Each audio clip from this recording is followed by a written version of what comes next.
right, guys, thanks for joining me on a Friday night. It's been a long day. Those of you that were in the classroom all day working and packing or been here all day. So I hope that we have some fun, and I think that there are enough of us here that we could open up mics if you want to talk or if you have a question and want to stop me in the middle. I am good with that. So with that being said, I would love you all to know that this is the first time I've ever done a presentation like this outside of my school district. So bear with me, and hi everybody. Hope it goes well. Hi, Sean. I am here to help moderate this thing, and so I'm late. Obviously, it's because I got caught in traffic driving over to my chair. My kids were standing in the way of the hall. So I think you all know the rules. Keep your mics muted and use the chat to chat, and I will pay attention to the chat and help answer questions as they come through. And yeah, that's it. I resemble a muted mic. Yeah, you do resemble a muted mic. Oh, I can do stuff now. Oh, okay. Sorry, I'll get out of the way, but now I have new buttons. Yeah, you're in charge, man. You have to take care of all of that. Yeah, this is the first time that Sean has seen the buttons, but that's also my cue to head out. You guys have a wonderful session. I'll be watching from YouTube Live. Wonderful. Thank you. All right, here we go. I am Christy Ites, and I am a second grade teacher at St. Clair Elementary. My email is at the bottom of this, and so is my Twitter handle. The bit.ly in the corner and the QR code is access for you to these slides. There are some videos in these slides that I probably will not share the entire video during this presentation. So if you want to take that video from the presentation, you are more than welcome to. The link for the slides is at the bottom. It's the bit.ly. So here we go. In the chat, I would like you to think back to the first day of school or the plans that we make for the first day of school and think about what kinds of things do you teach those kids that's not academic? So what do we teach them expectation-wise?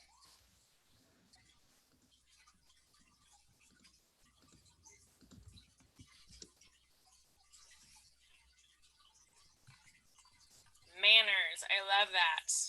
I am, like I said, a second grade teacher, so they have to raise their hand, what they need for class. That's exactly right. In second grade, we teach them things like how to put the lids back on their markers, where to put their markers when we're done with them, where to put the book when you're done with it, where to put the book when you're not done with it. What do you do when you don't feel well? This is where you turn it in. And the group of kids that I have this year was so needy when it came to those kinds of things that I didn't even get to putting supplies away in their desks because they were just all over the place. They had questions. I said, get out your markers. 17 of them ran up to me and said, this marker, that marker, which marker? And so with this group, with all kids, we explicitly teach what it is that we want them to do. But the group that I have this year needs it more than anything. I have always taught a responsive classroom. So we do a lot of that social emotional learning during our classroom meeting. And I knew that I was going to be doing Zooms for those kinds of things and getting those things as well. The other thing that came up is expectations. How are we going to teach these kids what we expect from them from home without being able to redirect them and talk to them and do all of these things? So Responsive Classroom says the beginning of the year is the perfect time to teach your students the routines and procedures of your classroom in order to help them become independent learners in your space. So I was thinking about how to make them independent learners at this point.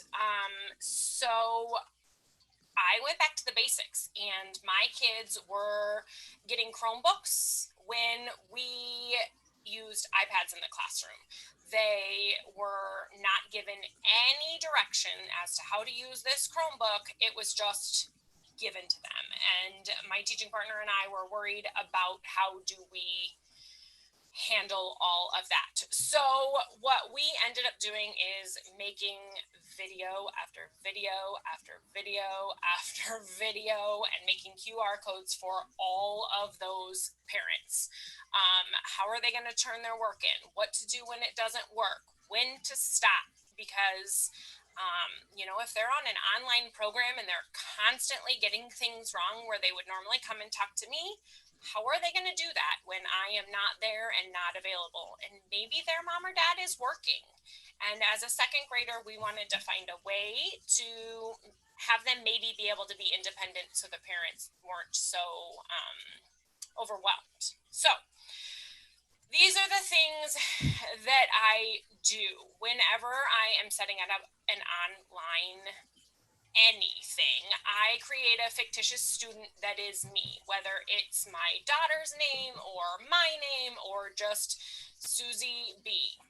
I always assign to them first, and then I go in and experience it as a student. I know that many platforms like Seesaw has experienced it as a student, but that logs you in initially. Like, it gets you already done with the hard part. So what I wanted to do was see exactly what it looked like from the student perspective. When they went out to the link that I gave them on Seesaw, what did it look like? How were they going to log in? What were they going to do? And so then after that, I designed the videos, and then we linked the videos. And when I say link the videos, I will get into it later, but I mean everywhere. I mean, we put QR codes everywhere. We put them on our website. We sent them home with the kids. We linked them in their assignments so that they had 24 access to us as their teachers. Because again, second graders, we didn't know when they were going to be learning. Were they doing it all on a Saturday, or were they doing it every day as I was assigning it? So there were a lot of things there. So what I have here is different kinds of videos that we made. That's my fabulous teaching partner. She's here with us. She can chime in whenever she wants if I forget anything. We started with, they were getting a bag of stuff, and I don't know if you can see in this video the desks on this side, but Walmart gave us bags, and we were given them stuff. We left on Friday thinking they were going to come back on Monday, and they didn't. So we even made a video of, this is what you're getting, this is what you're going to do with it, this is where you're going to put it, this is how you're going to keep these tools and things, just like we would at the beginning of the year. Now, this video for most of you isn't going to be any good at this point because hopefully you've been doing this for a while. But then we went on to make videos for what we expected of them. I have some tips at the end about videos. I am pretty adamant on using something that puts myself in that video just because we miss them and they miss us. And just even having that little picture of me, I think is very helpful.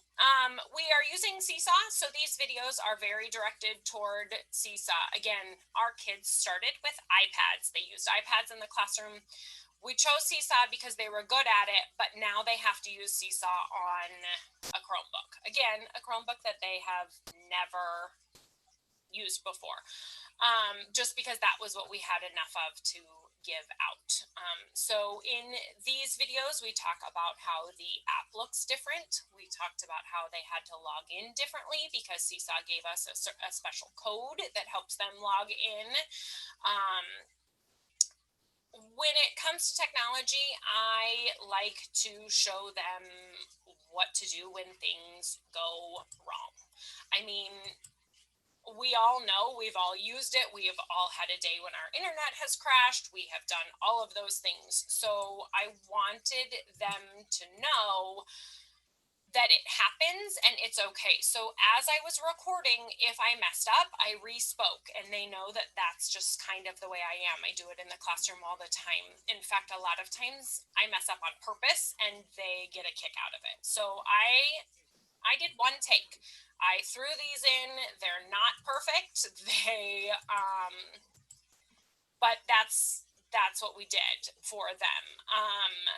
We had to teach them how to allow to use the Chromebook, because in the app on their iPad, I had all of that set up for them when they came to the school year. So taking a picture with a Chromebook is completely different than taking a picture with an iPad. So our very first week of learning, they didn't have a whole lot of actual assignments, because if they're so frustrated with the technology, then they can't get to learning. You know, there's a lot of talk that, okay, we have to meet their social emotional needs, and now before they can learn, I think they have to have the knowledge and the ability and the confidence to do what they did. So I have these videos. I'm going to play just a little bit of them to show you how explicitly we taught some of these directions. I'm hoping you can hear. Sean, you might have to let me know. An app that's called Seesaw Family, and they log in right here as in I'm a family member at home. Can you hear my video? We're good. Okay, all right. Now you're going to be able to log in as a student. If you're on a computer, you choose I'm a student. If you have the app on your iPad, it will look much the same, but you're going to get the app that's called Seesaw Class.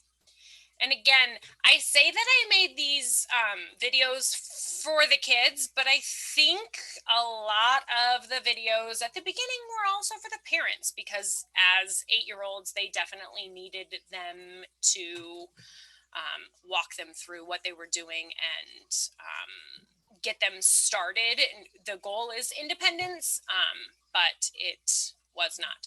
We walk them through the tools, because again, when you are on Seesaw on the Chromebook, it looks different. So we even reintroduced the platform that they already knew. So I am wondering in the chat if people can think about what are the things that are new, and how many new things have you thrown at your children and just said, oh, well, I gave them the link, so they should know what to do.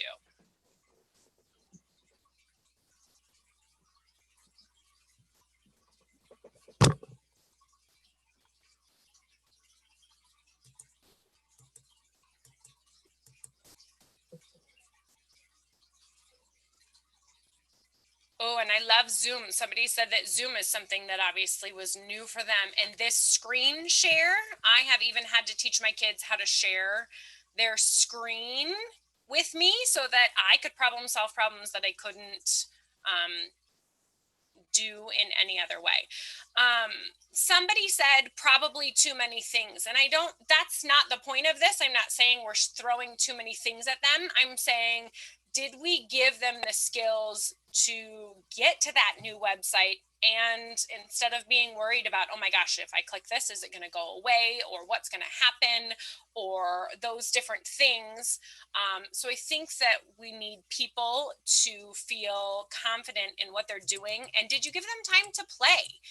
Second graders, when we give them a new book, we say, okay, I'll give you 30 seconds and you can look through this book, and those kids get that chance to just run through and look, and oh my gosh, look at this, and this story looks so cool. And young kids, especially when they get to a new website, they can be afraid of it. They don't know what to do. They don't know where to go, or what's going to happen if I push this button, or will it ever come back, or all of those different things.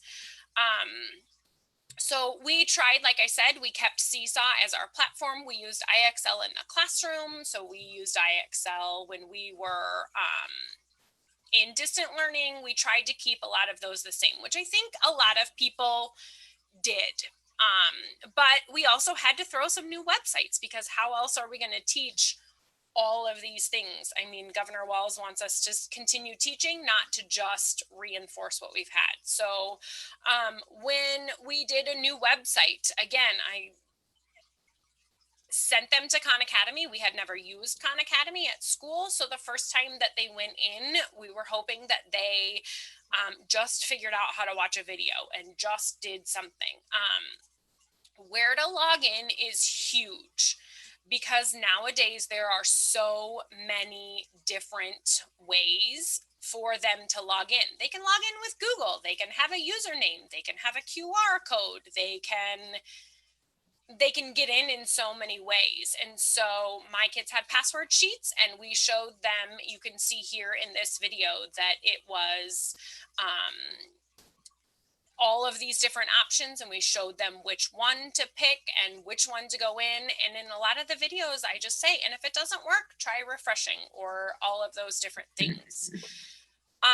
Finding assignments can be hard, again, for those younger kids. A lot of times, you know, as teachers, we would prefer those websites to just take them straight to where they needed to be, not have to log in, not have to click any extras. But this day and age, there are so many different things going on that we couldn't. Khan Academy was math, so we also talked about if you can't do the assignment, you might be able to get there, but then what do you do if the math is too hard? So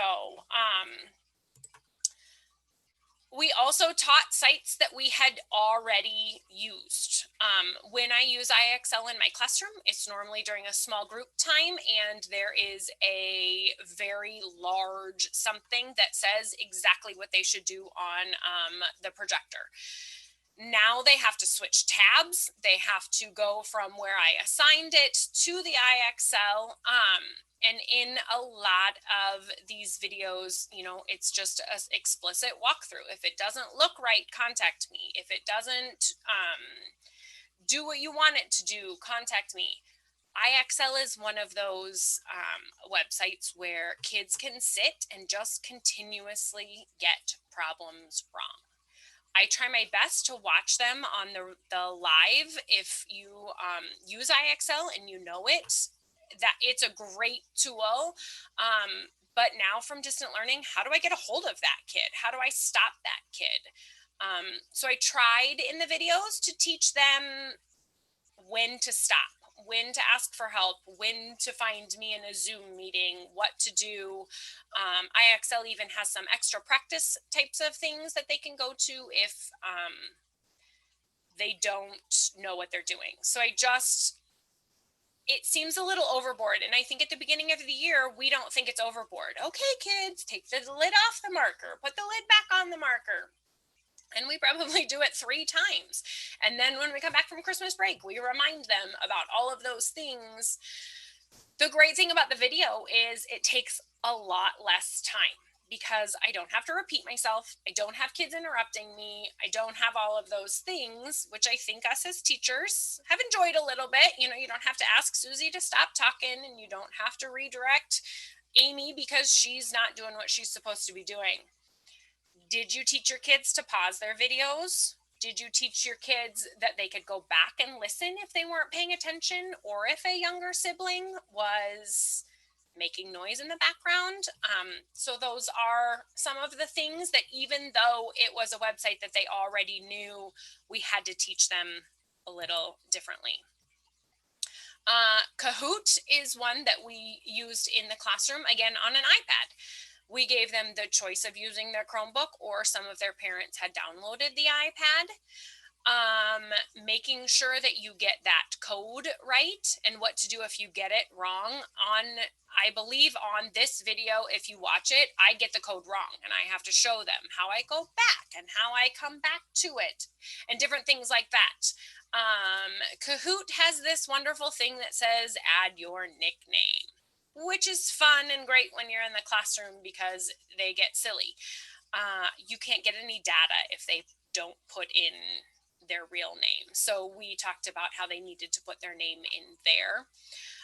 Kahoot also runs really fast, and as some of my second graders are not strong readers, I had to teach them where the question was, because in the classroom, I was usually reading it to them. Also, in the classroom, when they're getting it wrong, I was stopping the game and I was teaching to that. Do they know how to look for what the right answer is? They know that they got it wrong, but so that is something. AR is a big one at our school that we use for comprehension. Again, they all know how to use this AR program, but think about how many times you had to help them find the right book or get logged in the right place. AR is very specific to our school, and if you Google it, you can't use it. So I had to explain that to parents. Our library books and my classroom books have a quiz number on them. So they don't have that, and now they have to type it. They're not that great at typing. So I talked about some of those different kinds of things. And again, don't get frustrated. It's okay. If it doesn't work, close it out. Go take a PE break outside or take a brain break or any of those kinds of things. I tried to explain what to do if they were wrong and how to recover. We can't predict every mistake that happened. This went out and then we did an update and it was completely different. So we kind of had to start over with that. One thing that I feel for all of us is big is a change in routine. We are all learning together. We thought when we set this out that we had this great plan and it was going to work perfectly. And that first week, I was drowning. There were so many posts coming in, so many things to check off, so many things that we struggled with, that week 2, we revamped a little bit. And again, that's what this video over here is. These are the things that we changed. We emailed this video to parents, and then for the first couple weeks after the change, we accepted things both ways. So being flexible, just like we want those kids to do. We ended up having an optional section because we had a lot of kids and parents that were feeling overwhelmed. And my kids have optional at school during their small group times. And we always talk about, okay, if you're at a 3 or a 4 on the Marzano scale, which they know very well, these are the things you shouldn't be doing. If you're at a 1 or a 2 with a vocabulary strategy or something like that, what is it that you can do? Another thing is this video that we did right here. We didn't have any way to track that they were reading. So week 2, we decided to have a reading log. And on Seesaw, when you're done with something, you push this green check mark right here, and it goes away for the activities. Well, a weekly reading log, I don't know if you can tell right here, it has multiple different slides, and we wanted them to fill it in daily. So we had to teach them how to do this and teach them this draft button, which they had never used. So this video we sent to parents, we showed them how to do it. And then also, if you look over here in my Seesaw, this is what they are turning in, and that very same video is linked right here for them. And I looked before we started this on YouTube, and this video has been played over 200 times. And the only people that have this video are our students. So they're clearly using it, and we still have kids that are not doing it 100% correctly. So I think that the videos are helpful and doing what they need. I feel like I've been talking. Do we have questions? Do I need to keep going? Are we good? You're doing great. There's Okay. Just a lot of agreement going on. All right. Well, here's the deal. I love when a professional development gets done early. So we're going to keep trucking and get out of here.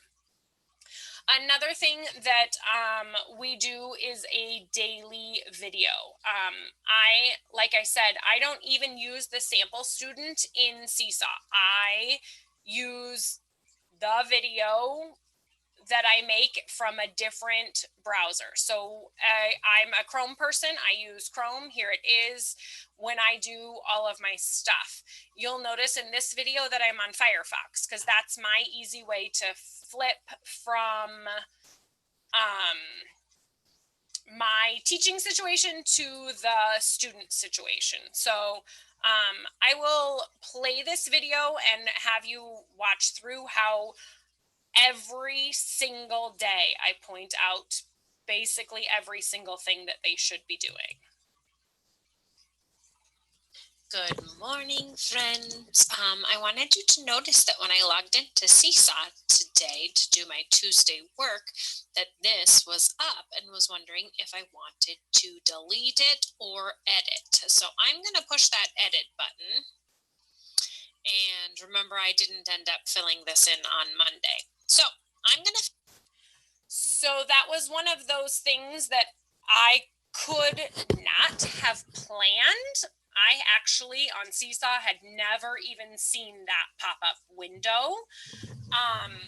But I'm sure if I'm seeing it as that student that I need them to know what to do. Delete is not the option that I want most of the time. You know, sometimes things pop up and we just click, click, click, click, click. And my second graders I knew would not be comfortable with that. In Seesaw, there's a very certain way that you have to get from what we post to the Google Doc. And so we taught them, and every morning I don't start with my Google Doc. Every morning I start in Seesaw looking at what they need to look at, and then I move out just like they would. The morning messages are a great time to say good morning and hang out. And, you know, my voice is awful and I hate listening to it. But again, I always have my picture there. I always let them see me, just like when they take pictures at home and I say, I want to see your face, or I want you to record, because I miss their faces too. And doing this every single day, it really does let us point out things that are going wrong. If kids are doing things incorrectly, at one point I had kids that weren't taking AR tests or filling out their reading log. So I did it in my teacher voice and I said, all right, here's the deal. And tried to take everything that we had taught them to get them back to where they needed to be. And they knew that I was checking in on them. Again, every single day I do this same thing. Every day our lessons look the same. They don't go to too many sites because we had parents that said that they didn't like going out to too many sites. So we have narrowed it down. But I still walk them through every day the title of the IXL and what it should look like. All of those different types of things. So here's the hard part. We're a month in. How can we teach these expectations? So, what are you thinking? Are there things that didn't go well the first time that you assigned them that you would like help? You would like us to talk as a group about what could be taught, how we can help? Anybody have anything?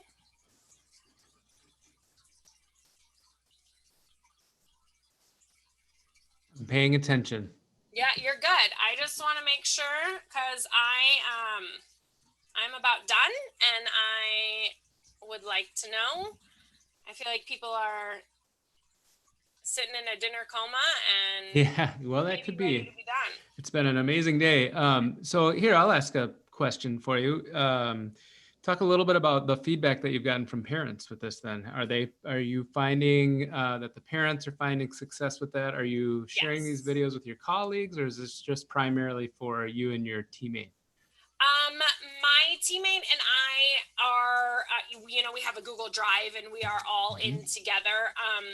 The first couple of days, there were a lot of, group text messages that went out and this isn't going well and this isn't. And so then some of the other grade levels that are using Google Classroom have gone to making the videos and every morning having them watch. So we don't, the videos are out on YouTube and my colleagues know where they would be. But because they're doing different lessons than we are, a lot of them don't transfer. A couple of final thoughts. Like I said, I try to only record once, and if you watch any of those videos or listen to any of them, I make mistakes. My lighting was bad. It was awful the first couple times, you know, that whitewash when the lighting's in the back. So, and again, today is not great because usually I record in the morning. So make sure that your lighting is in the front. The microphone, Logitech did a great send out where they sent everybody mics and webcams if you got on it fast enough. The parents said it was amazing when we got microphones. The quote at the bottom is from me, and I probably said it a lot. Technology is frustrating. You might have to close it out, you know, like turn it off and turn it back on. It's what those of us that enjoy technology do right away. And if we don't teach that, they won't be able to. Like I said, my YouTube channel and the videos that are in here, you are more than welcome to take them and use them.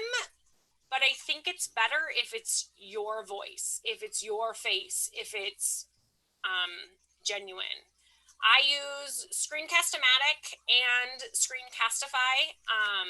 Right now, Screencastify normally is free up to 5 minutes. If you use the code CASTCOVID in your checkout, it's free, and it is amazing. I have gone to only using Screencastify because it saves to my drive instantly. It links very quickly with Seesaw. It's easier. Yeah, it's been a very popular tool. One of the things to watch out when you go sign up for that one, they may have extended it, but the free premium they had scheduled to run out in May. So May 14th. So just pay attention to that. Yeah, pay attention to that and see as you check out, see if that. And then someone asked, and I think this is a great question, and I have an opinion, but I'm going to let you take it. Should I switch to Seesaw this late? What age are the kids? You can Miss unmute Caskey? yourself, whoever Yeah, you go are. ahead. We're a small enough group. Well, I'm an ESL teacher, and I'm just having a challenging time reaching my students. I teach, I have students K4, and with my fifth graders, I'm just helping when they can or if they need help. And my 6th through 8th graders, I just set up office hours. If they need help, they can contact me. But my real concern are my K4 students. I don't think it would be a hurt to try it. I think you need to think about some of the things that we've talked about and teach them how to do what they need to do. But I don't, on Seesaw, like I said, you can link videos. I even read the instructions to them. So we chose Seesaw again because it was something that they were familiar with. And I think in the beginning of the year, we chose it because it's very user friendly. When you click and go here and they have to put drawings in, the tools are very much things that they are used to. Somebody commented that, you know, like if other classes are already using Seesaw, that would be great for them. Do you know what they're using in their regular classroom? Like, do they just come see you for like a pull-out intervention time, or is it a full-on classroom? No, I just set up 30 minutes per class. Okay. But you know, the problem with Seesaw is like they have it set up for like specialists, because I'm kind of like a specialist. Yeah. They were saying, well, you don't want to give parents 2 sign-in codes. So then they were like, you can do folders if you want to. So I have a separate, because right now I'm with the 1st grade teacher, but all I'm doing is looking over my students' work. I'm not really replying or anything. Does that first grade teacher have the option of adding you as a co-teacher? She did. Okay. Yeah. So in my role is supporting all of the elementary schools in Edina Public Schools, and there's some great advice in here. And it's pretty tough to make a shift like that. And this is my advice. This has been my experience. Anytime we make any change in this distance learning model, you can anticipate at least 3 to 4 days of problems and questions that you're going to have to answer that will disrupt. And so when possible, don't switch. It is a bigger task than we might think. However, if it turns out that that is the best tool, then what I would recommend is, just like Christy has done, is being prepared to answer the questions. So get all of your resources together so you're ready to go in and be able to answer those questions for them. But it is the smallest things will take a number of days. And then in particular for our families, if they are learning English as well, you have to have the supports in place and be ready. Now, we did move one of our schools. We helped them move. They needed extra help. And so we reached out and personally contacted each of the families that of our multilingual families so that they would have the support needed. And that was what was required, is a real personalized connection with the families in order to get to that. So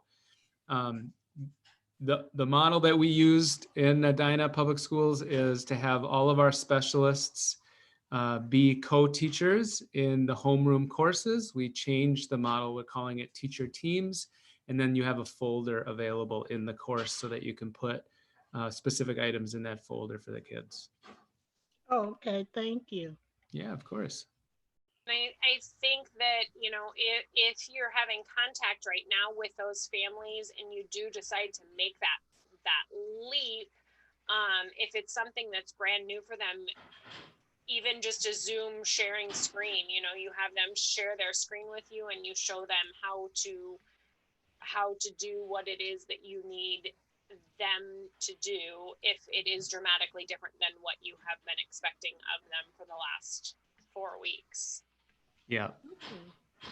And it really doesn't take a lot to be dramatically different, right? Like It is, everything already is. And so just, you know, just a caution there, just particularly with the amount of time that we have left in this experiment of ours, just know it's going to be about a week before you can get everybody in. So well, and I can attest to that. When we first started, we just told the kids that they would have assignments and they would push the plus button and they would take pictures of things, and it just logged us down. So that second week was when we turned to having activities, and then each activity told them what we wanted them to do.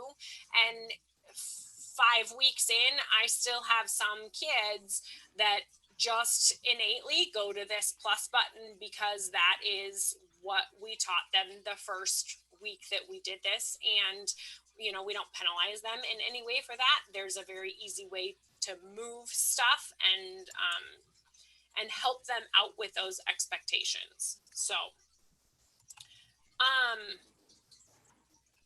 that's it for me. well, that was an incredible amount of really useful information that you just shared with about 60 people. So that's pretty great. For everybody else, just a few different links I'm going to start sending to you. The first link I'm going to send to you is to our Flipgrid. We are, we're creating community here that's supposed to go beyond this event. And so we have a Flipgrid available for this specific topic so that you can post your own questions there or answer other people's questions or some ideas and inspirations. So I just popped that one into the chat. I've got another one here for, we have been offering an extended session for these. That is we call it the lounge. And so you can go over to the lounge which is, I'm looking for the link while I'm talking, which is a Google Meet session that can just kind of continue on. And those generally are a little bit smaller, so just a little bit more, what's the word I'm looking for? Free form, more relaxed. That's the word I was trying to come up with, relaxed. So I'm going to put that link in Sean, the I chat. got it. Oh, thanks. And then the last link I'm going to add to the chat here is The one everybody asks about. yeah, my phone number. No, just kidding. It is the CEU form, and I just have to do a little tab management here. View published site. And hopefully, fingers crossed, my computer is like, are we still doing this today? And I'm like, yeah, because it's awesome. And I'm having a blast. And my computer is like, oh, I don't know, man. How much longer? I said, as long as it takes. I said, as long as it takes. I don't want to be anywhere else than with this group of people. All right. And then there is the link to the CEUs as well. So those of you who have your camera on, give a little, air applause. Say thank you very much for taking the extra time out of an already busy schedule to put together a session for your colleagues across what has turned out to be the world. We here at the Minnesota Learning Summit, Distance Learning Summit, really appreciate the effort that you've all put into this by showing up, and Christy and you in particular for taking the time to put this together. So thank you very Thanks for much. being here.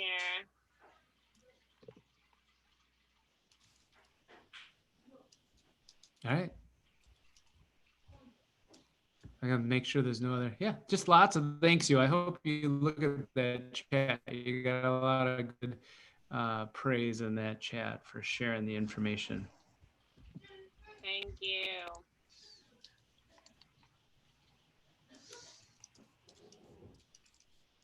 Oh, I just lost it. All right, are you gonna end this or am I? Who has to do this?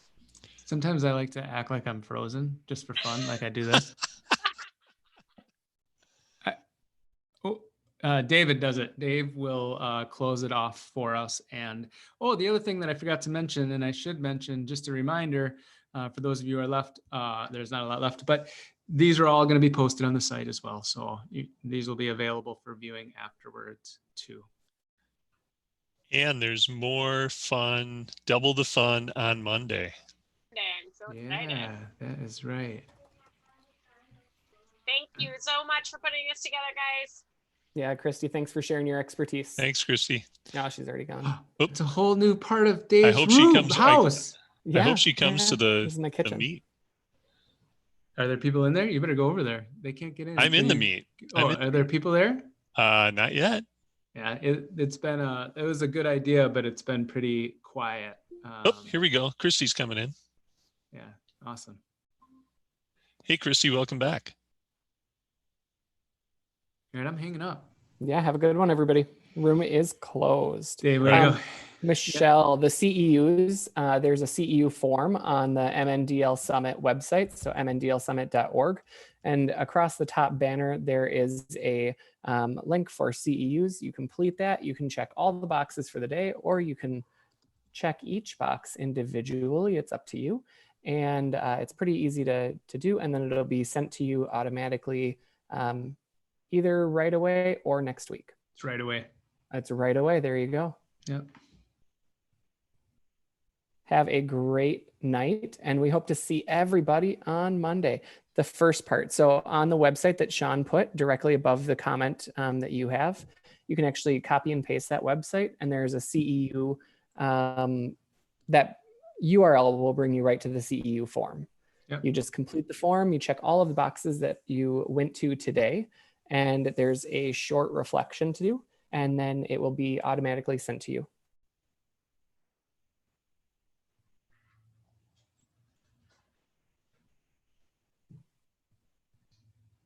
Okay, have a wonderful night, everybody, and enjoy 2 days of being at home.